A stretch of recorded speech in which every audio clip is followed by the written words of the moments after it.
Elle ment. Dorothy a toujours été jalouse, a hurlé maman, au moment où son enfant chéri était condamné à 6 ans. J'étais debout, au fond de la salle d'audience, et je regardais le visage de ma mère se crisper de rage, tandis que le juge prononçait le verdict. Ma sœur, Megan, était assise à la table de la défense. Ses mains, parfaitement manucurées, tremblaient à l'approche de l'huissier. 6 ans, pour détournement de fonds, fraude et usurpation d'identité. 6 ans. Cela aurait dû être 20, mais son avocat avait, d'une manière ou d'une autre, réussi un miracle en négociant sa peine.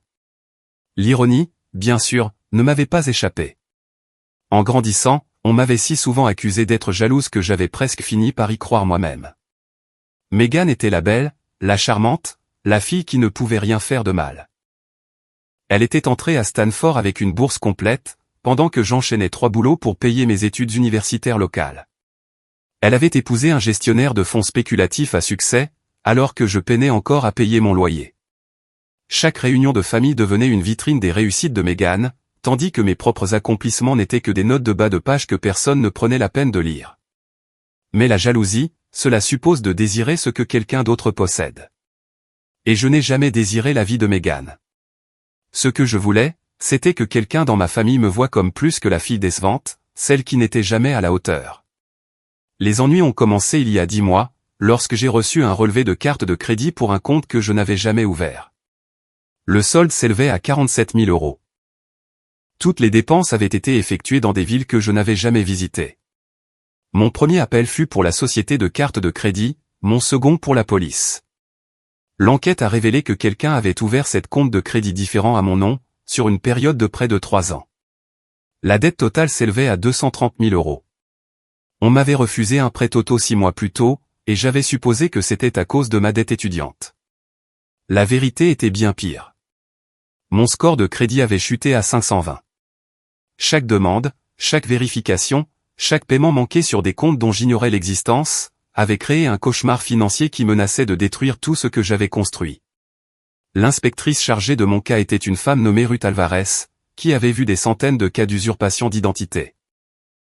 Elle m'a guidé à travers le processus, remplir des déclarations sous serment, geler mon crédit, et contester les comptes frauduleux. Au début, l'enquête avançait lentement. Puis, un mardi après-midi, Ruth m'a appelé au travail. Nous avons retracé les adresses IP, a-t-elle dit. La plupart des comptes ont été ouverts depuis un endroit dans le comté de Westchester. Est-ce que l'adresse 742 Maple Grove Drive vous dit quelque chose? Mon estomac s'est noué. C'est l'adresse de Megan. Ma sœur y habite, ai-je réussi à dire. Ruth est restée silencieuse un instant.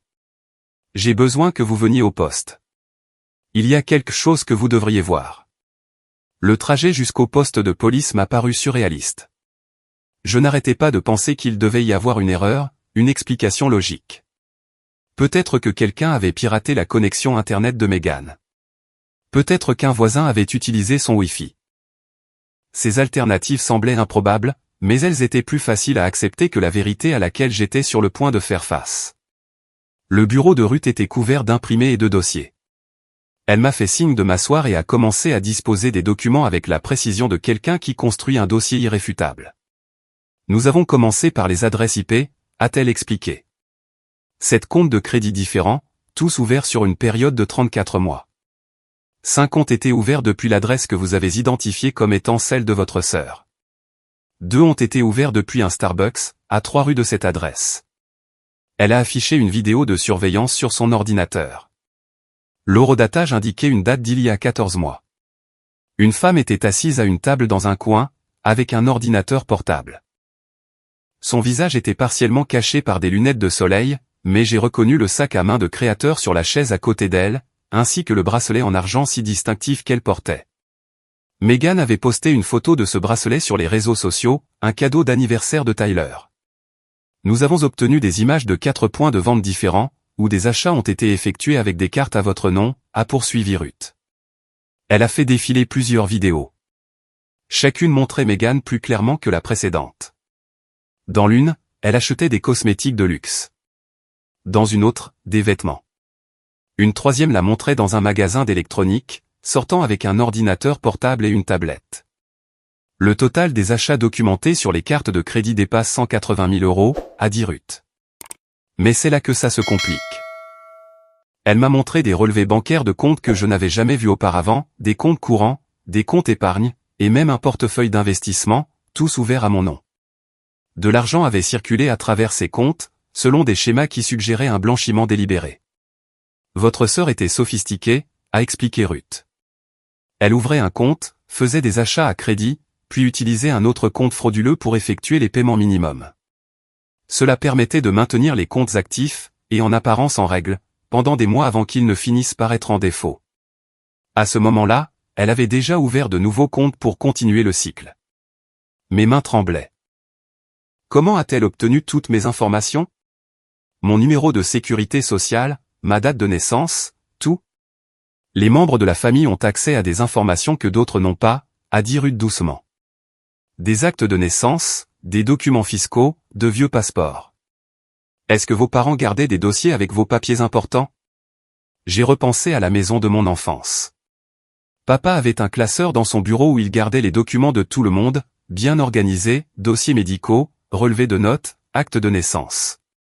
Megan y aurait eu accès à chaque fois qu'elle venait. Il y a plus, a dit Ruth, son expression s'assombrissant. Elle a sorti un autre dossier. Nous avons trouvé des preuves d'interception de courrier. Votre sœur a rempli un formulaire de changement d'adresse auprès du service postal, redirigeant votre courrier vers une boîte postale qu'elle avait louée à votre nom. C'est comme ça qu'elle vous a empêché de voir les relevés de cartes de crédit et les avis de recouvrement. L'ampleur de la tromperie était stupéfiante. Ce n'était pas une erreur impulsive ou un acte de désespoir. C'était une fraude méthodique, calculée, qui avait été planifiée et exécutée sur plusieurs années. Quand a-t-elle remis mon adresse à la normale? Ai-je demandé. Elle ne l'a pas fait. Nous avons trouvé le formulaire en perquisitionnant son bureau. Elle continuait d'intercepter votre courrier jusqu'à la semaine dernière. La seule raison pour laquelle vous avez reçu ce relevé de carte de crédit, c'est parce qu'il a été envoyé à votre lieu de travail en tant qu'adresse alternative. Ce relevé avait été le fil qui avait tout dénoué. Sans lui, je n'aurais peut-être jamais rien su, jusqu'au jour où j'aurais essayé d'acheter une maison ou de contracter un prêt, et découvert que mon crédit était détruit. Ruth m'a montré des copies de faux documents, des demandes de location à mon nom pour des propriétés où je n'avais jamais vécu, des comptes de service public, et même un prêt auto datant de 2 ans pour une BMW que Megan conduisait depuis. La voiture était immatriculée à mon nom, et assurée à mon nom, mais je ne l'avais jamais vue ni signer quoi que ce soit la concernant. Le solde impayé de ce seul prêt était de près de 38 000 €, ce qui expliquait pourquoi la dette totale dépassait les achats par carte de crédit. Nous avons exécuté un mandat de perquisition à la résidence de votre sœur ce matin, a dit Ruth. Nous avons trouvé une documentation très complète. Elle gardait des archives de tout, ce qui, honnêtement, a beaucoup facilité notre travail. Des états financiers, des numéros de carte de crédit, des copies de demande. Tout est dans un dossier intitulé « Fonds d'urgence » dans son bureau. L'audace de cette étiquette m'a rendu malade. Mon identité volée avait été son fonds d'urgence. Et maintenant, que se passe-t-il? Ai-je demandé. Nous avons suffisamment de preuves pour procéder à une arrestation, mais je voulais que vous voyiez cela d'abord, parce que vous avez une décision à prendre. Si vous voulez porter plainte, nous irons de l'avant. Votre sœur sera arrêtée, probablement dans les 24 heures. Cela deviendra une affaire criminelle, pas seulement une affaire civile. Étant donné le montant en jeu et la nature préméditée de la fraude, elle risque une peine de prison sérieuse. Le poids de cette décision s'est abattu sur moi. Porteur plainte signifiait détruire ce qui restait de ma famille. Cela signifiait que ma nièce et mon neveu verraient leur mère se faire arrêter. Cela signifiait que les fêtes et les réunions ne seraient plus jamais les mêmes. Mais ne pas porter plainte, c'était laisser Megan s'en tirer avec des crimes qui avaient dévasté ma vie financière, et dont la réparation pourrait prendre des années. C'était lui dire que la loyauté familiale l'emportait sur la responsabilité. C'était potentiellement lui permettre de faire ça à quelqu'un d'autre. C'est ma sœur, ai-je dit lentement. Mais elle m'a regardé et a vu quelqu'un qu'elle pouvait exploiter, quelqu'un dont elle pouvait ruiner la vie pour son propre bénéfice. Ce n'est pas de l'amour. Ce n'est pas une famille. Je veux porter plainte. Ruth a hoché la tête. Je pense que vous prenez la bonne décision, même si je sais que ce n'est pas facile. Nous aurons besoin que vous signiez quelques documents supplémentaires et que vous fassiez une déclaration formelle. Le mandat d'arrêt sera émis aujourd'hui. J'ai passé 3 heures au poste de police, à examiner chaque compte frauduleux, chaque transaction, chaque pièce à conviction. Quand je suis parti, j'avais la tête qui battait et j'étais en plein chaos émotionnel. Je suis allé en voiture à l'appartement de Jordan au lieu de rentrer chez moi. Elle n'a eu qu'à regarder mon visage pour me faire entrer. Autour d'un thé et de plats à emporter que je ne pouvais pas manger, je lui ai tout raconté. Jordan n'avait jamais particulièrement apprécié Megan, qui avait un jour fait un commentaire désobligeant sur son poids lors d'une réunion de famille. Mais même elle semblait choquée par l'ampleur de la fraude. « Tes parents vont devenir fous », a-t-elle dit. « Je sais, mais que puis-je faire d'autre ? La laisser s'en tirer ? Absolument pas. Je dis juste, prépare-toi. Ils vont te mettre la pression pour que tu retires ta plainte. » Elle avait raison, bien sûr, mais j'avais déjà pris ma décision. Megan a été arrêtée 3 jours plus tard, à son domicile. Je l'ai appris par un appel téléphonique furieux de mon père. « Comment as-tu pu faire ça ?» a-t-il hurlé. La police a débarqué chez elle, devant les voisins, devant Olivia et Mason. Ta nièce et ton neveu ont vu leur mère se faire menotter et emmener. Les preuves étaient accablantes. Des vidéos de surveillance de divers magasins montraient Megan utilisant des cartes de crédit à mon nom. Des archives de mai révélaient qu'elle avait intercepté mon courrier en remplissant un formulaire de changement d'adresse. Des relevés bancaires prouvaient qu'elle avait systématiquement vidé des comptes qu'elle avait ouverts avec mes informations volées. Le stratagème durait depuis près de 3 ans, pas les 2 que j'avais initialement pensé. Mais la pire découverte est venue lorsque Ruth m'a montré la demande de prêt hypothécaire. Megan avait tenté de contracter une 2e hypothèque sur une maison que je ne possédais pas, en utilisant mon identité et de faux documents. La demande avait été refusée, mais uniquement parce que le système de détection de fraude de la banque avait repéré des incohérences. Pourquoi ferait-elle ça, a demandé Ruth. D'après nos recherches, votre sœur est mariée à un homme riche. Ils vivent dans une maison d'1 million d'euros. Je n'avais pas de réponse à ce moment-là. Il a fallu des semaines d'enquête pour découvrir la vérité. Le mari de Megan, Tyler, avait perdu son emploi 18 mois plus tôt, après l'effondrement de son fonds spéculatif. Il avait menti à tout le monde, y compris à Megan, sur le fait d'avoir trouvé un nouvel emploi. Leur train de vie avait été entièrement maintenu grâce à des dettes de cartes de crédit et, maintenant, apparemment, en volant mon identité. Confronter ma famille était inévitable, bien que l'arrestation ait précipité les choses plus tôt que je ne l'avais espéré. J'aurais voulu parler à Megan en privé d'abord, pour comprendre ses raisons avant que tout ne devienne public. Cette chance s'est évaporée lorsque la police l'a mise en garde à vue. Ma mère a appelé moins d'1 heure plus tard, exigeant de savoir pourquoi je propageais des mensonges malveillants sur ma sœur. Megan m'a tout raconté, a dit maman, sa voix tranchante et accusatrice. Tu essaies de la blâmer pour tes propres problèmes financiers. C'est exactement le genre de comportement jaloux que nous avons dû gérer toute ta vie. Maman, la police a des preuves. Des vidéos de surveillance, des adresses IP, des faux documents. Je ne veux rien entendre. Ta sœur ne ferait jamais une chose pareille. Elle n'a pas besoin de voler qui que ce soit. Mon père était un peu plus raisonnable, mais à peine. Il a suggéré que je devais me tromper, que peut-être quelqu'un d'autre avait utilisé l'ordinateur de Megan. Quand j'ai mentionné les vidéos de surveillance, il a prétendu qu'elles auraient pu être truquées. Le déni était absolu. L'audience préliminaire a eu lieu par un matin froid de mars. J'avais demandé à mes parents de ne pas venir, sachant que ce serait douloureux pour tout le monde. Ils sont venus quand même, s'asseyant juste derrière Megan en signe de solidarité. Ma mère ne m'a même pas regardé.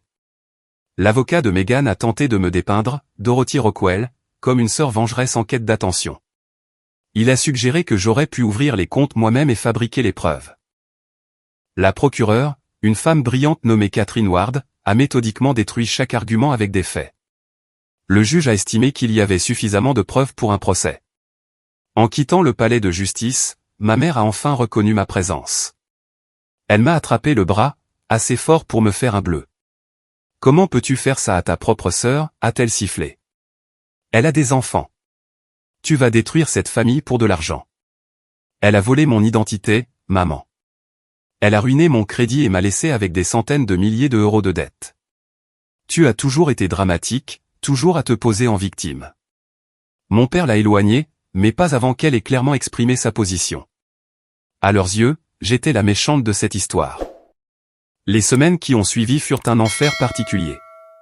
Ma mère a lancé ce que l'on ne peut décrire que comme une campagne pour défendre Meghan et me diaboliser. Elle a appelé chaque parent, chaque ami de la famille, quiconque voulait bien l'écouter. Sa version des faits me présentait comme une jeune sœur jalouse qui avait enfin trouvé un moyen de nuire à Meghan, laquelle traversait simplement des difficultés financières et avait commis quelques erreurs.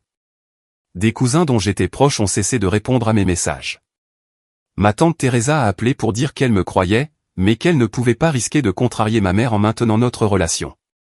Même ma grand-mère, qui avait toujours été gentille avec moi, a suggéré que j'étais peut-être trop dur et que la famille devait pardonner. Ta sœur a toujours été là pour toi, a dit grand-mère lors d'un appel téléphonique difficile. Tu te souviens quand elle t'a aidé à emménager dans ton premier appartement? Quand elle t'a fait ce prêt pour tes examens d'infirmière? Le prêt dont elle parlait était de 500 €, que j'avais remboursé en moins de 3 mois. Meghan m'avait d'ailleurs harcelé pour le remboursement, m'envoyant des rappels hebdomadaires. Elle aide pour mon appartement avait consisté à ce qu'elle se présente avec 2 heures de retard, se plaigne du quartier et parte après 30 minutes parce qu'elle avait des projets pour le dîner. Mais dans la mythologie familiale, Meghan était généreuse et solidaire. Toute preuve du contraire était réécrite ou oubliée. L'isolement social était écrasant. Je me suis jeté dans le travail, faisant des heures supplémentaires à l'hôpital pour éviter de rentrer dans mon appartement vide. Mes collègues ont remarqué le changement en moi. Plusieurs m'ont demandé si j'allais bien. J'ai donné des réponses vagues sur des problèmes familiaux, n'étant pas prête à expliquer toute la situation. Un soir, une infirmière chevronnée nommée Patricia m'a prise à part pendant une pause. Elle avait la cinquantaine, était pragmatique et profondément respectée dans le service. Je ne sais pas ce que tu traverses, et tu n'as pas à me le dire, a-t-elle dit. Mais je t'observe depuis un mois, et tu n'es plus toi-même. Tu es une bonne infirmière, Dorothy. L'une des meilleures avec qui j'ai travaillé. Ne laisse pas ce qui se passe en dehors de ces murs te le faire oublier. Ces paroles ont fait couler les larmes que je retenais depuis des semaines. Elle m'a tendu des mouchoirs et a attendu que je me ressaisisse. Des problèmes de famille, ai-je finalement dit. Des problèmes juridiques. C'est compliqué. La famille, c'est souvent compliqué, a dit Patricia. Ma sœur a volé 50 000 € à ma mère alors qu'elle était au premier stade de la démence, a vidé ses comptes bancaires et l'a convaincue de changer son testament. J'ai dû l'emmener au tribunal pour obtenir la tutelle et réparer les dégâts. La moitié de la famille a cessé de me parler parce que j'avais trahi ma sœur. C'était il y a 12 ans. Certains d'entre eux ne me parlent toujours pas, le regrettez-vous, ai-je demandé. Pas une seconde. Ma sœur s'en prenait à une personne vulnérable. Le fait qu'elle soit de la famille rendait la chose pire, pas meilleure. On fait ce qui est juste, pas ce qui est facile. Les gens qui comptent finiront par comprendre. Ceux qui ne comprennent pas ne valaient de toute façon pas la peine d'être gardés. Sa perspective m'a aidé plus qu'elle ne l'imaginait probablement. Je n'étais pas seul dans cette expérience. D'autres personnes avaient fait face à des situations similaires et avaient survécu. Wesley prenait régulièrement de mes nouvelles. Contrairement au reste de la famille, il avait pris le temps d'examiner les preuves que j'avais proposé de montrer à quiconque le demandait. La plupart des parents avaient refusé, préférant le récit de ma mère à la vérité inconfortable. J'ai déjeuné avec ta mère hier, m'a dit Wesley lors d'un de nos appels. Elle a complètement réécrit l'histoire dans sa tête. Selon elle, Meghan a toujours été parfaite et toi, tu as toujours été perturbée et jalouse. Elle est convaincue que tu fais ça pour attirer l'attention. Comment explique-t-elle les vidéos de surveillance et les relevés bancaires? Elle ne les explique pas. Elle dit juste que ce n'est pas ce que ça semble être et que tu as manipulé les preuves d'une manière ou d'une autre. J'ai essayé de la contredire et elle est devenue hostile. Elle a dit que si je te croyais plutôt que Meghan, je devrais peut-être réévaluer mes loyautés. Je suis désolé qu'elle te mette dans cette position. Ne le sois pas. Elle a tort et je ne vais pas faire semblant du contraire pour maintenir la paix. D'ailleurs, ma mère est complètement de ton côté. Elle a rembarré ta mère la semaine dernière à l'épicerie. C'était assez épique, en fait. Paula avait en effet pris ma défense. Elle avait appelé le lendemain de l'audience préliminaire pour m'exprimer son soutien et m'offrir toute l'aide dont j'avais besoin. Sa relation avec ma mère avait toujours été tendue, et cette situation avait fait remonter leur tension à la surface. Ta mère a couvé Meghan toute sa vie, avait dit Paula sans détour. Elle a créé un monstre et maintenant elle t'en veut de le lui faire remarquer. Ne la laisse pas te faire culpabiliser. Ce que Meghan a fait est criminel, pur et simple. À l'approche de la date du procès, la pression s'est intensifiée. Mon père a appelé plusieurs fois pour tenter de me convaincre d'abandonner les poursuites. Son approche était plus douce que la fureur de ma mère, mais tout aussi insistante. Pense à Sophia et à Tyler Jr., a-t-il dit, en parlant des enfants de Meghan. Ils vont perdre leur mère. Est-ce vraiment ce que tu veux? Je veux que Meghan assume les conséquences de ses actes, papa. Elle a fait des choix qui m'ont profondément blessé. Elle savait que ce qu'elle faisait était mal et elle l'a fait quand même. Ses enfants perdent leur mère à cause de ce qu'elle a fait, pas à cause de ce que je fais. Ne pouvez-vous pas régler ça en privé? La poursuivre au civil au lieu d'engager des poursuites pénales. Elle a commis des crimes, plusieurs crimes graves. Ce n'est pas un désaccord civil. C'est ta sœur, Dorothy. Elle a cessé d'agir comme ma sœur le jour où elle a décidé de voler mon identité et de détruire mon crédit. Il a soupiré lourdement. Ta mère est dévastée par tout ça. Tu lui brises le cœur. La manipulation était évidente, mais toujours efficace. La culpabilité me rongeait, même si je savais que je faisais ce qu'il fallait.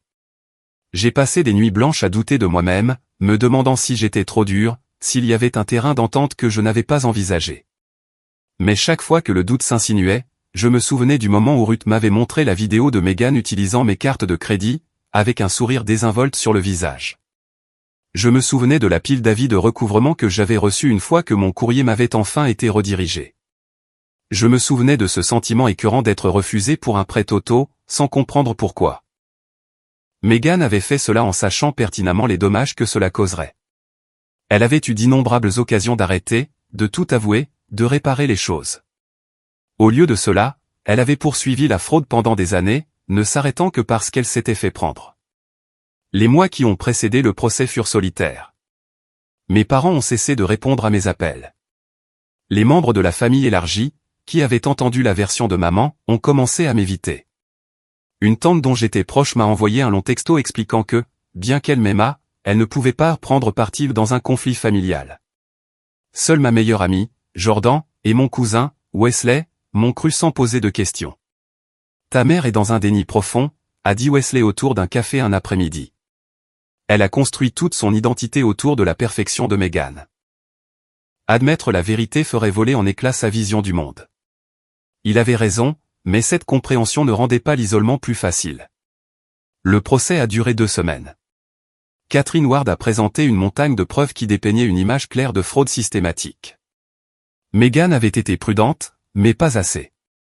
Chaque transaction laissait des traces numériques. Chaque signature falsifiée pouvait être analysée. Chaque mensonge pouvait être démenti. La défense a tenté de soutenir que Tyler était le cerveau de l'opération et que Meghan avait été contrainte. L'accusation a prouvé que Tyler n'avait découvert le stratagème que 3 mois auparavant et qu'il avait en fait été celui qui avait empêché Meghan d'ouvrir d'autres comptes. Il a témoigné que lorsqu'il l'a confrontée, elle s'était effondrée et avait tout avoué. Il l'avait exhortée à se confesser et à effectuer un dédommagement. Au lieu de cela, elle lui avait fait jurer de garder le secret et avait promis de réparer les choses elle-même. Tyler était assis seul dans la salle d'audience, l'air d'un homme qui avait vieilli de 10 ans en 10 mois. Il avait demandé le divorce 2 semaines après l'arrestation de Meghan. Leurs enfants vivaient avec ses parents. Son témoignage était d'une honnêteté dévastatrice. Catherine lui a fait retracer la chronologie de sa découverte. Monsieur Thompson, pouvez-vous dire à la cour ce qui vous a poussé à enquêter sur les activités financières de votre femme? La voix de Tyler était basse, mais ferme. J'ai trouvé un relevé de carte de crédit dans sa voiture. Il portait le nom de Dorothy Rockwell, mais il était en possession de ma femme. Je lui ai posé des questions à ce sujet, et elle a dit que Dorothy lui avait demandé de récupérer le courrier pendant qu'elle était en voyage. Mais Dorothy et moi nous étions croisés dans un café 2 jours avant, et elle m'avait dit qu'elle n'était allée nulle part. Qu'avez-vous fait ensuite? J'ai commencé à examiner nos finances de plus près. Meghan s'était toujours occupée des factures, et je lui faisais confiance, mais les choses ne collaient pas. Nous dépensions plus que ce que je pensais que nous gagnions, surtout après que j'ai perdu mon emploi. J'avais supposé qu'elle puisait dans nos économies, mais quand j'ai vérifié nos comptes, les soldes étaient beaucoup plus bas qu'ils n'auraient dû l'être. Pouvez-vous décrire ce que vous avez trouvé? Tyler a sorti un mouchoir et s'est essuyé les yeux. J'ai trouvé des relevés de cartes de crédit, des documents de prêt, tous au nom de Dorothy. Les frais s'élevaient à plus de 200 000 €. Megan avait utilisé l'identité de Dorothy pour maintenir notre train de vie après que mes revenus ont disparu. Je l'ai confrontée et, au début, elle a essayé de nier. Puis elle s'est effondrée et a admis qu'elle le faisait depuis près de 3 ans. Près de 3 ans? Pas seulement depuis que vous avez perdu votre emploi. Non. Elle a dit que ça avait commencé il y a environ 3 ans, quand j'avais eu un mauvais trimestre au travail et que nos bonus avaient été plus faibles que prévu. Elle ne voulait pas réduire nos dépenses, alors elle a ouvert une carte de crédit au nom de Dorothy juste pour combler le manque. Mais elle ne l'a jamais remboursé. Au lieu de ça, elle a ouvert d'autres comptes pour payer les minimums du premier. C'est parti en vrille à partir de là. La salle d'audience était silencieuse. Même l'avocat de Megan semblait mal à l'aise. Quelle a été votre réaction quand elle vous a dit cela? J'étais horrifié. Dorothy fait partie de la famille. Elle n'a été que gentille avec nous. J'ai dit à Megan qu'elle devait tout avouer immédiatement et dédommager Dorothy. J'ai dit que nous vendrions la maison, les voitures, tout ce qu'il faudrait pour rembourser Dorothy et l'aider avec les conséquences juridiques. Comment votre femme a-t-elle réagi? Elle m'a supplié de ne rien dire à personne. Elle a dit qu'elle pouvait arranger les choses, qu'elle avait juste besoin de temps. Elle a promis qu'elle arrêterait d'ouvrir de nouveaux comptes et commencerait à tout rembourser. Elle a fait en sorte que ça paraisse gérable, comme une erreur qu'elle pouvait réparer. Je voulais la croire, parce que l'alternative était d'accepter que ma femme était une criminelle qui me mentait depuis des années. Avez-vous accepté de garder le secret? Tyler a hoché la tête, misérablement. Pendant environ 2 semaines. Mais ensuite, je l'ai vu remplir une autre demande de crédit en ligne. Elle m'avait promis qu'elle avait arrêté, et la voilà qui recommençait. C'est là que j'ai contacté un avocat pour connaître mes options. L'avocat m'a conseillé de me dénoncer avant de devenir complice. À ce moment-là, Dorothy avait déjà découvert la fraude et l'avait signalée à la police. La défense a tenté de suggérer que Tyler avait été plus impliqué qu'il ne l'admettait, mais les preuves contredisaient cette théorie. Les dossiers financiers montraient que le nom de Tyler n'apparaissait sur aucun des comptes frauduleux. Son historique de courriel et de recherches informatiques corroborait sa chronologie. Il avait même enregistré une de ses conversations avec Megan où elle avouait la fraude, anticipant qu'il pourrait avoir besoin de prouver son innocence. La loi de notre État sur le consentement unilatéral rendait l'enregistrement recevable au tribunal. Écouter cet enregistrement était surréaliste. La voix de Megan, suppliante et désespérée, avouant ses crimes tout en implorant Tyler de ne pas la dénoncer. Ce n'est pas comme si Dorothy avait vraiment besoin d'un bon crédit, de toute façon. Elle ne va jamais acheter de maison ou créer une entreprise. J'en avais plus besoin qu'elle. Le sentiment de supériorité dans ces mots a résonné dans la salle d'audience. Plusieurs jurés ont réagi visiblement. Le témoignage le plus accablant est venu de l'ancienne colocataire de Megan à l'université, Paige, qui avait été citée à comparaître par l'accusation. Paige a révélé que Megan lui avait volé son identité pendant leur 3e année, ouvrant une carte de crédit pour payer un voyage de vacances de printemps. Paige l'avait découvert et avait menacé d'aller à la police. Megan l'avait remboursé et l'avait convaincu de ne pas le signaler, affirmant que c'était une erreur désespérée qu'elle ne répéterait jamais. Je l'ai cru, a dit Paige doucement. Elle a pleuré, s'est excusée, et semblait sincèrement pleine de remords. J'ai pensé que je faisais ce qu'il fallait en lui donnant une seconde chance.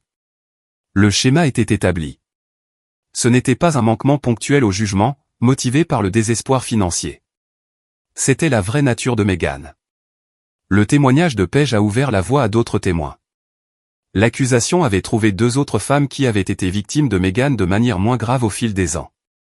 Une ancienne voisine a témoigné que Megan avait emprunté ses informations de carte de crédit pour faire des achats en ligne, prétextant un cadeau surprise, mais sans jamais demander la permission. La femme avait remarqué les frais, confronté Megan, qui l'avait immédiatement remboursé en blâmant un malentendu. Le montant était suffisamment faible pour que la voisine laisse tomber plutôt que d'impliquer la police.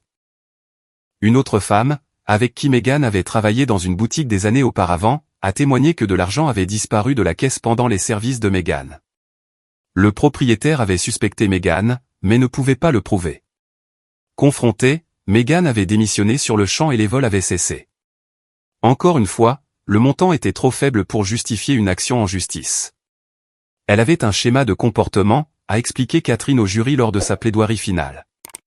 Elle volait, se faisait prendre ou presque, montrait des remords, faisait des promesses, puis recommençait. Chaque fois, ses victimes ont choisi la compassion plutôt que les poursuites. Chaque fois, elle a appris qu'elle pouvait s'en tirer. Quand elle a ciblé sa propre sœur, elle s'est crue à l'abri. La famille ne se retournerait pas contre la famille. Mais Dorothy Rockwell a fait le choix courageux de tenir sa sœur pour responsable. La plaidoirie de la défense s'est fortement concentrée sur les enfants de Meghan et son absence de casier judiciaire. Son avocat l'a dépeinte comme une mère dévouée qui avait fait de mauvais choix sous la pression financière. Il a suggéré que la prison n'aurait aucun but de réhabilitation et qu'une mise à l'épreuve avec dédommagement servirait mieux la justice. Mais le jury avait vu les preuves. Ils avaient entendu le témoignage de Tyler sur la tromperie calculée de Meghan. Ils avaient entendu Paige décrire un schéma de comportement s'étendant sur une décennie. Ils avaient vu les images de surveillance de Meghan faisant du shopping avec des cartes de crédit volées, sans aucune détresse ni désespoir visible sur son visage. Mon passage à la barre des témoins fut brutal. L'avocat de la défense a passé des heures à essayer de me briser, suggérant que j'avais toujours été amer du succès de ma sœur. Il a évoqué des incidents d'enfance que j'avais oubliés, me dépeignant comme une personne jalouse et méchante qui avait enfin trouvé un moyen de nuire à la sœur qu'elle avait toujours enviée. N'est-il pas vrai que vous avez un jour dit à votre mère que vous auriez souhaité que Meghan ne soit jamais née, a-t-il demandé. J'avais 7 ans et j'étais en colère parce qu'elle avait cassé mon jouet préféré, ai-je répondu. J'ai aussi dit un jour que j'aurais aimé être une sirène. Aucune de ces déclarations ne reflète mes sentiments ou mes actions réelles en tant qu'adulte. La salle d'audience a ri, et le juge a maintenu l'objection de l'accusation, mais le mal était fait. Je pouvais voir certains jurés me regarder avec méfiance. Il a insisté, évoquant chaque offense perçue de notre enfance. La fois où j'avais accusé Meghan d'avoir volé mon idée de journal intime pour une rédaction scolaire. La fois où j'étais en colère quand elle avait obtenu le rôle principal dans la pièce de l'école et que j'avais eu un rôle mineur. La fête d'anniversaire où j'avais pleuré parce que plus d'invités avaient apporté des cadeaux pour Meghan que pour moi, lors de notre célébration commune. Vous avez passé toute votre vie dans l'ombre de votre sœur, n'est-ce pas, mademoiselle Rockwell? Non, ai-je dit fermement. J'ai passé toute ma vie à entendre dire que j'étais dans son ombre. Il y a une différence. Pouvez-vous expliquer cette différence? Catherine s'est opposée, mais le juge m'a autorisé à répondre. Ma sœur et moi sommes des personnes différentes, avec des forces différentes, ai-je dit avec soin. Elle était douée sur le plan académique et socialement populaire. J'étais plus introverti et devais travailler plus dur à l'école, mais je n'ai jamais voulu être elle. Je voulais juste que mes parents m'apprécient pour qui j'étais, et non qu'ils me comparent constamment à elle. L'ombre n'était pas projetée par les réussites de Meghan. Elle était projetée par le favoritisme de mes parents. Donc, vous admettez que vous ressentiez de l'amertume face à l'attention que votre sœur recevait. Je ressentais de l'amertume d'être amené à me sentir inadéquate, oui, mais ce n'est pas la même chose que de la jalousie. Et cela ne signifie certainement pas que j'ai fabriqué des preuves d'usurpation d'identité. Il ne s'agit pas de rivalité infantile. Il s'agit d'un comportement criminel qui m'a nui financièrement et émotionnellement. Il a changé de tactique, suggérant que j'avais peut-être été négligente avec mes informations personnelles et que Meghan avait simplement profité d'une opportunité que je lui avais offerte par inadvertance. Avez-vous déjà laissé des documents avec votre numéro de sécurité sociale sans surveillance? Quand je rendais visite à mes parents, oui. Je faisais confiance à ma famille avec ces informations. Donc, vous admettez que vous avez été négligente. J'admets que j'ai fait confiance à ma sœur pour ne pas commettre une fraude criminelle. Je ne considère pas cela comme de la négligence. Je considère cela comme une dynamique familiale normale. Il a produit une photo de Meghan et moi, prise lors de vacances en famille il y a 5 ans. Nous sourions toutes les deux, les bras l'une autour de l'autre. Vous semblez heureuse avec votre sœur sur cette photo. On dirait que vous l'aimiez. Était-ce faux? Ma gorge s'est nouée. Non, je l'aimais. J'aimais la personne que je pensais qu'elle était. Découvrir qu'elle me volait depuis des années a changé cela. L'amour ne signifie pas accepter un comportement criminel. Mais vous demandez à ce jury de croire que la sœur aimante sur cette photo est en réalité une manipulatrice hors pair qui vous cible depuis des années. Cela ne semble-t-il pas dramatique? Je demande au jury de regarder les preuves, les vidéos de surveillance, les relevés bancaires, les adresses IP, les faux documents. L'accusation a présenté des faits, pas des sentiments. Que nous ayons l'air heureux sur une photo de vacances n'a aucune pertinence par rapport à ce que ma sœur a fait. Le contre-interrogatoire a duré encore 2 heures. Au moment où j'ai quitté la barre, j'étais épuisé et émotionnellement vidé. La réplique de Catherine a aidé à restaurer une certaine crédibilité, mais je savais que la défense avait porté quelques coups.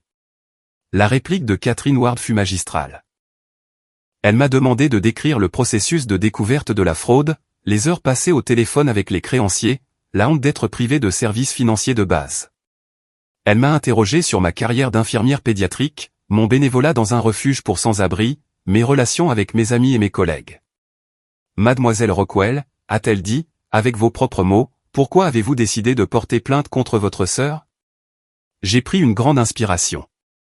Parce que ce qu'elle a fait était mal, non seulement pour moi, mais pour toutes les personnes qu'elle victimisera à l'avenir si elle ne subit aucune conséquence. L'usurpation d'identité détruit des vies. Il faut des années pour s'en remettre. Je suis encore en train de gérer les séquelles. Certains créanciers me poursuivent toujours, malgré les rapports de police. Mon rêve d'acheter une maison est en suspens pour une durée indéterminée. Et au-delà des dommages pratiques, il y a la trahison. Ma propre sœur m'a regardé et a vu quelqu'un qu'elle pouvait exploiter. Ce n'est pas de la rivalité fraternelle ou de la jalousie. C'est un comportement criminel, et il fallait que ça cesse. Le jury a délibéré pendant 6 heures. Quand ils sont revenus avec un verdict de culpabilité sur tous les chefs d'accusation, je n'ai ressenti aucun triomphe, seulement de l'épuisement et du chagrin pour ce que ma famille était devenue. L'audience de détermination de la peine a été fixée 2 semaines plus tard. Je n'étais pas sûr de vouloir y assister. Le procès avait été éprouvant, et l'idée d'affronter à nouveau ma famille était accablante, mais Catherine m'a exhorté à être présente. Vous méritez de voir cela jusqu'au bout, a-t-elle dit. Et vous méritez d'être entendu. La salle d'audience était moins bondée pour la sentence. Tyler n'était pas là. Quelques journalistes étaient assis au fond. Mes parents occupaient le premier rang derrière Meghan, exactement là où ils s'étaient assis pendant tout le procès. Wesley était assis à côté de moi, un soutien silencieux. L'accusation a recommandé 15 ans, en se basant sur la gravité de la fraude et l'incident précédent avec Paige. La défense a plaidé pour une mise à l'épreuve, arguant que Meghan n'avait pas de casier judiciaire et que l'emprisonnement dévasterait ses enfants. La juge, une femme d'une 60aine d'années nommée Patricia Holloway, a écouté les 2 parties. Puis elle a demandé si quelqu'un souhaitait faire une déclaration. Ma mère s'est levée immédiatement. Je me suis préparé. Votre honneur, ma fille, Meghan, a fait une erreur. Ce n'est pas une criminelle. C'est une mère, une épouse, une bonne personne qui a été dépassée par les événements. Sa sœur a toujours été jalouse d'elle, et maintenant elle utilise cette situation pour déchirer notre famille. Je vous supplie de faire preuve de clémence. S'il vous plaît, n'envoyez pas ma fille en prison. L'expression de la juge Holloway est restée neutre. Merci, Madame Brennan. Quelqu'un d'autre souhaite-t-il prendre la parole? Je me suis levé. Mes mains tremblaient. Votre honneur, je voudrais répondre à quelque chose que ma mère a dit. Je ne fais pas cela par jalousie. Je le fais parce que ma sœur a commis des crimes graves qui ont eu des conséquences dévastatrices pour moi, et qui auraient pu détruire complètement ma vie. Pendant des années, on m'a traité de jalouse. Chaque fois que je ne louais pas Meghan assez fort, ou chaque fois que je réussissais quelque chose qui détournait l'attention d'elle, cette étiquette a été utilisée pour me rabaisser et l'excuser. Mais la jalousie implique que je veuille ce qu'elle a. Ce n'est pas le cas. Je ne l'ai jamais voulu. Ce que je voulais, c'était que ma famille me voie tel que je suis réellement, et non comme un reflet de la supériorité de ma sœur. Ce qui s'est passé ici n'est pas une question de rivalité fraternelle. C'est une question de responsabilité. Meghan a fait des choix, à plusieurs reprises, pour voler mon identité et commettre une fraude. Elle l'a fait malgré des opportunités que je n'ai jamais eues. Elle l'a fait en sachant que c'était mal, parce qu'elle l'avait déjà fait auparavant. Si elle ne subit aucune conséquence réelle, elle le refera, pas à moi, mais à quelqu'un d'autre. Et cette personne mérite mieux. La juge Holloway a lentement hoché la tête. Puis elle a prononcé la sentence. 6 ans de prison fédérale, suivi de 3 ans de libération surveillée, un dédommagement complet à verser à toutes les victimes, des conseils financiers obligatoires et des travaux d'intérêt général à sa libération. Mademoiselle Brennan, a dit la juge, s'adressant directement à Meghan, vous êtes une femme instruite, issue d'un milieu privilégié, qui a pris des décisions conscientes de commettre des crimes graves. Le fait que votre victime soit votre propre sœur aggrave la situation, au lieu de l'atténuer.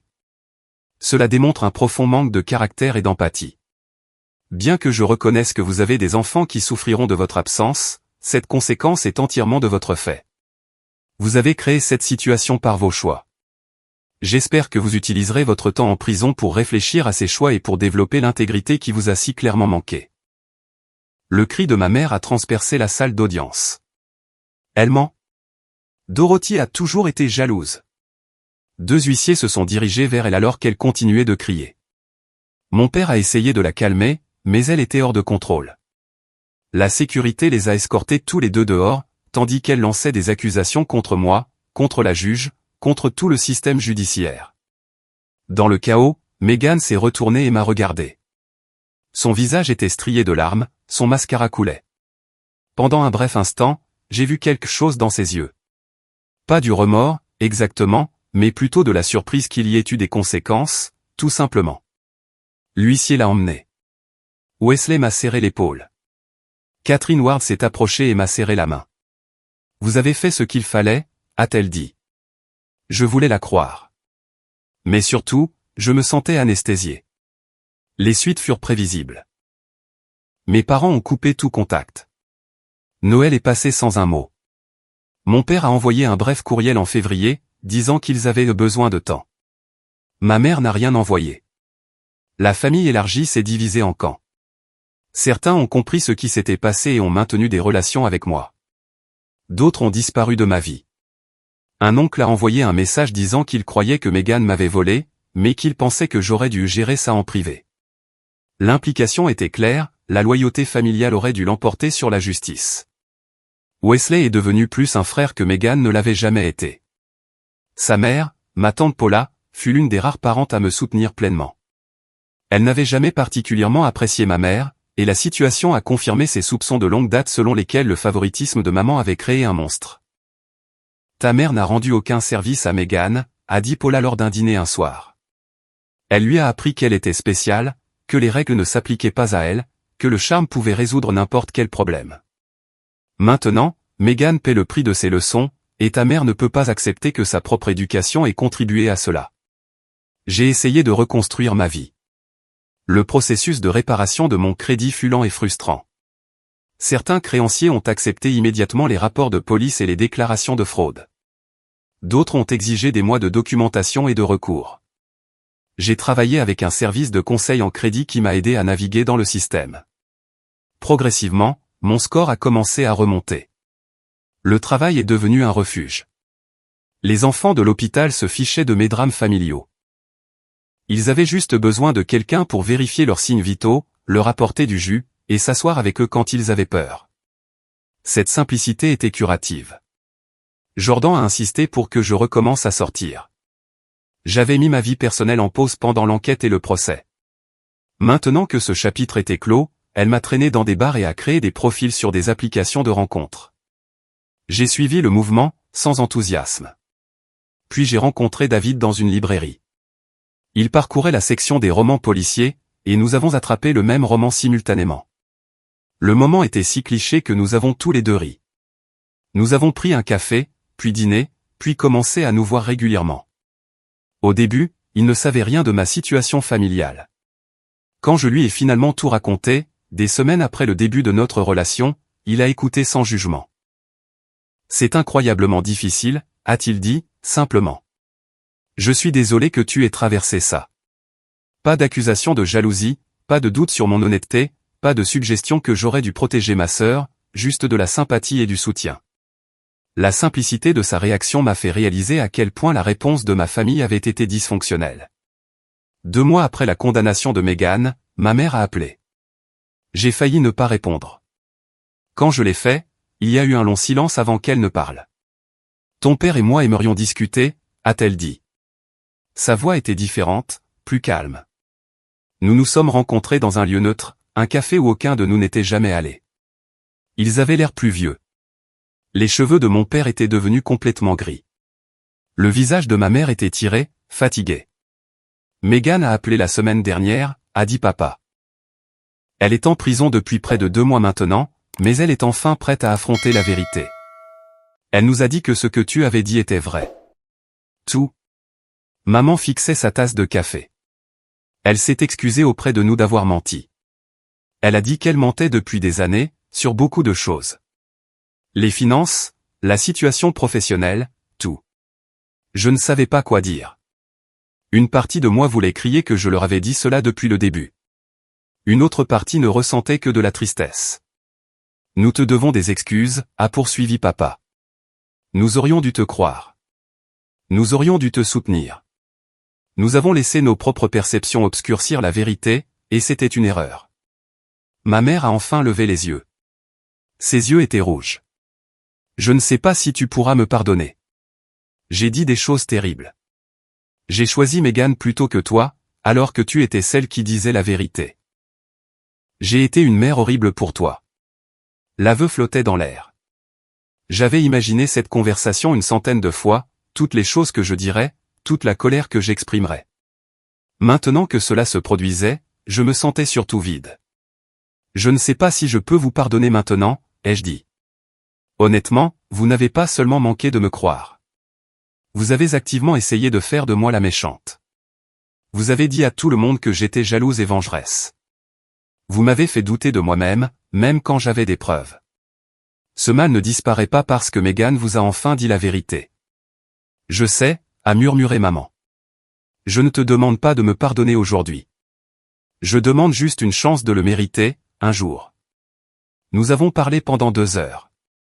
Ils ont expliqué comment l'aveu de Megan avait brisé leur compréhension de leur famille. Comment ils avaient dû réévaluer des années de souvenirs et d'interactions.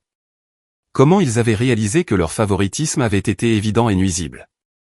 Comment ils avaient échoué avec leurs 2 filles, de différentes manières. Je n'ai fait aucune promesse. Je leur ai dit que j'avais besoin de temps et d'espace pour digérer. Ils ont accepté cela sans discuter. Au cours des mois suivants, mon père a envoyé des textos occasionnels. Rien d'exigeant, juste de petites nouvelles de sa vie. Ma mère a envoyé une longue lettre, s'excusant plus en détail et reconnaissant des cas spécifiques où elle m'avait traité injustement. J'ai apprécié l'effort, même si je n'étais pas prête à renouer complètement. David et moi nous sommes fiancés 1 an après les excuses de mes parents. Je les ai invités à un dîner informel pour le rencontrer. La soirée fut maladroite, mais pas terrible. Maman a pleuré en voyant ma bague. Papa a serré la main de David et l'a accueilli dans la famille avec une émotion évidente. Je sais que je n'étais pas là pour ta remise de diplôme d'infirmière, ni pour ton premier appartement, ni pour aucune des étapes que j'aurais dû célébrer, a dit papa. J'aimerais être là pour celle-ci, si tu me le permets. Je me mariais dans 8 mois. Megan serait encore en prison pour des années. Ma famille était fracturée, peut-être de manière irréparable, mais il y avait quelque chose d'honnête dans cette rupture maintenant. Plus besoin de prétendre que tout était parfait. Plus besoin de faire d'une fille un bouc émissaire pour préserver l'image de l'autre. Wesley m'a conduite à l'hôtel lors du mariage. Mes parents étaient assis au 3e rang, pas au premier. Paula était assise avec eux, un pont entre des membres de la famille étrange. La cérémonie était petite, principalement des amis et quelques parents qui m'avaient soutenu tout au long. Pendant la réception, ma mère s'est approchée de moi, nerveuse. « Tu es magnifique », a-t-elle dit. « Je suis si heureuse pour toi. »« Merci d'être venu », ai-je répondu. C'était formel, mais c'était honnête. « Je rends visite à Megan », a-t-elle dit doucement. « Je pensais que tu devais le savoir. Elle va mieux. Elle suit une thérapie. Elle assume ses responsabilités. Elle les assume vraiment, elle ne se contente pas de dire des mots. Elle m'a demandé de te dire qu'elle est désolée. Elle sait que tu ne lui pardonneras pas, mais elle voulait que tu le saches quand même. J'ai hoché la tête. Le pardon me semblait lointain, peut-être impossible, mais savoir que Megan faisait face à ses actes comptait. 3 ans et demi après la condamnation, Megan a été libérée sur parole. Je l'ai appris par Wesley, qui l'avait appris de Paula. J'avais déménagé dans un autre état à ce moment-là, suivant une opportunité professionnelle de David. Nous avions une fille, Emma, qui avait 18 mois. Mon crédit était enfin entièrement rétabli. J'avais acheté une maison, obtenu une promotion au travail, construit une vie. Megan a envoyé une lettre à mon ancienne adresse. Wesley l'a fait suivre. Je l'ai laissée sur mon bureau pendant une semaine avant de l'ouvrir. La lettre faisait 5 pages, manuscrite. Elle assumait la responsabilité de tout. Elle expliquait comment la thérapie en prison l'avait aidé à comprendre que ses actions provenaient d'un sentiment de droit profondément ancré et d'un manque d'empathie. Elle reconnaissait que le favoritisme de notre mère avait faussé son développement, mais qu'elle restait responsable de ses choix. Elle s'excusait non seulement pour le vol, mais pour des années à m'ignorer, à me minimiser, à bénéficier d'une dynamique familiale qui me présentait comme inférieure. « Je comprendrai si tu ne veux plus jamais entendre parler de moi », a-t-elle écrit. « Je ne mérite pas ton pardon, mais je voulais que tu saches que je suis différente maintenant. Pas parfaite, pas réparée, mais consciente et j'essaie. Je travaille à 2 emplois pour effectuer les paiements de dédommagement. Les parents de Tyler ont la garde d'Olivia et de Mason, et je les vois 1 fois par mois sous surveillance. Je suis en thérapie externe 2 fois par semaine. J'apprends à être la personne que j'aurais dû être depuis le début. » Elle a continué, « Le tribunal m'a ordonné de te rembourser 230 000 €, plus les intérêts et les frais de justice. Cela me prendra le reste de ma vie, mais je m'y engage. Je suis désolé, Dorothy, pour tout. » J'ai rangé la lettre. Peut-être qu'un jour, je répondrai. Peut-être pas. Le choix était maintenant le mien, et cela importait plus que n'importe quelle décision particulière. Ma relation avec mes parents est restée cordiale, mais distante. Nous échangions des cartes de vœux. Ils envoyaient des cadeaux pour Emma. Nous discutions occasionnellement par vidéo. Ce ne serait jamais ce que ça aurait pu être, mais c'était quelque chose.